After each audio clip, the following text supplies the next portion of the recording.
morning. Welcome to Working Dragon Mystic, where we discuss real, metaphysical, and occult knowledge so that you can manifest real and tangible results in your life. And yes, it is morning. Figured we were going to start a series where we discuss a few of my old paranormal research cases and clients that I've got permission to share, of course. Though we may have to change a few names and a couple places, maybe locations. But figured we'd do so over a cup of coffee. And yes, it is early, so this is going to be fun. But in thinking about it, there's one case that's always been very, very near and dear to my heart. And it's a short one, pretty easy to cover.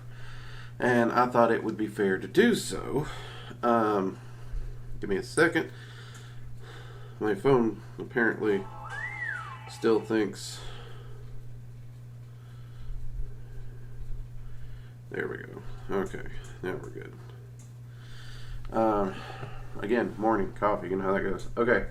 And it's one of those things where oftentimes when we're discussing the paranormal or we're discussing hauntings, it's usually laced with intrigue and fear. Things we're afraid of. Things, that scare us. So, what had happened? And this was actually back home in Kentucky. A elderly woman that I knew, or did an investigation for, I could say, she did indeed have some activity in her house. A few objects would move here or there.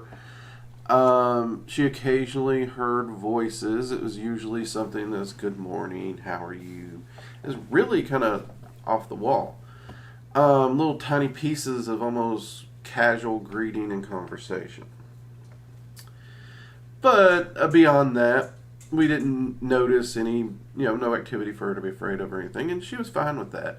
And when I say objects moving, I don't mean like phones floating, like, ooh. I mean, she would place an object clearly someplace, and then when she needed it, it was where she was at, not where she remembered placing it.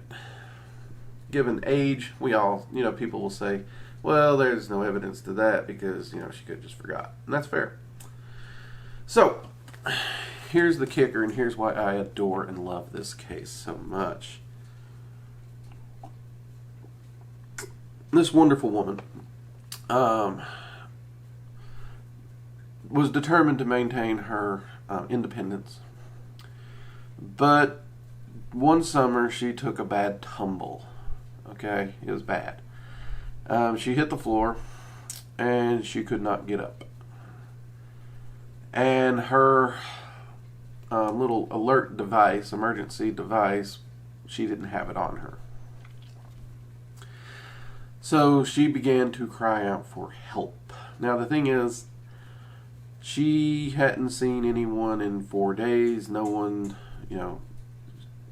had been by the house or anything like that. She lived in a pretty secluded area, to be honest. But she tried. She was going to call out for help. Maybe one of the neighbors would be coming by to drop something off. Maybe her daughter would be stopping by. Who knows? Needless to say, without rhyme or reason, the EMS did indeed show up at her house, at which point, they checked her out, they got her out, they took her in, she got checked out, make sure she was okay, nothing too damaged. She did do a small stint in the hospital because there were some fractures and stuff that was causing the pain that prevented her from getting up. However, while at the hospital, the officers came in and said the EMS said you were there by yourself, and we were wondering where the individual who placed the emergency call was. Well, she was confused because, again, no one had been at her house for 4 days, and she only had one phone in the house, and she could see the phone from where she was, and she didn't make the call. No one was there. Well, the officer said very clearly, and they had a recording of it, that a gentleman named Dave or David, one of the two, I can't remember exactly, had called, placed the call, mentioned her fall, mentioned that emergency services was needed and needed to get to the house immediately, and he was unable to help her up. Well, they showed up. She was there. They helped her up. They got her to the hospital. There was no Dave. She knows no Dave. She don't even know a Dave. Her daughter, doing a little research and everything, turns out before her mom bought the house, the original owner, who had died there, was named Dave.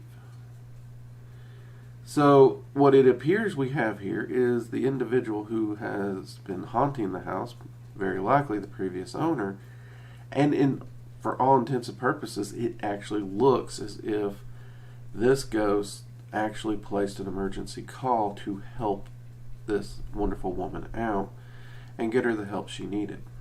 Now, the interesting part is I was called later, because like I said, I'd done a previous investigation to go over this. I was not allowed access to the 911 call. Unfortunately, she wanted me to get it, but I couldn't get a hold of it. But I am proud to say that she has no fears of that house. In fact, she feels safer there now than she ever did, because she feels almost like she has a guardian angel, if you would. Though she's fully aware it's just the previous owner, or she's convinced it's the previous owner. I can't prove it, and I don't think anyone else can. But I wanted to share this short little story because this is one of those that we just don't hear. We always hear people trying to scare people. We don't hear one of these. And this marvelous story, this marvelous instance, is one in my case files where it really struck me because I actually adore this woman. She was a very sweet lady. And I can't recall any time me or anyone went over there that she didn't have baked goods prepared galore.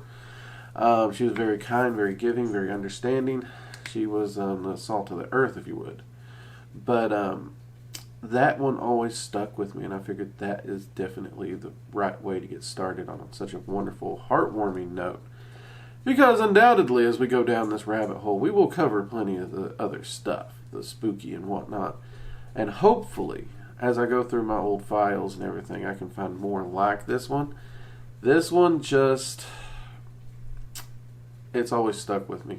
Anytime I'm going over paranormal notes, I think of her and Dave, and how Dave really probably saved her life.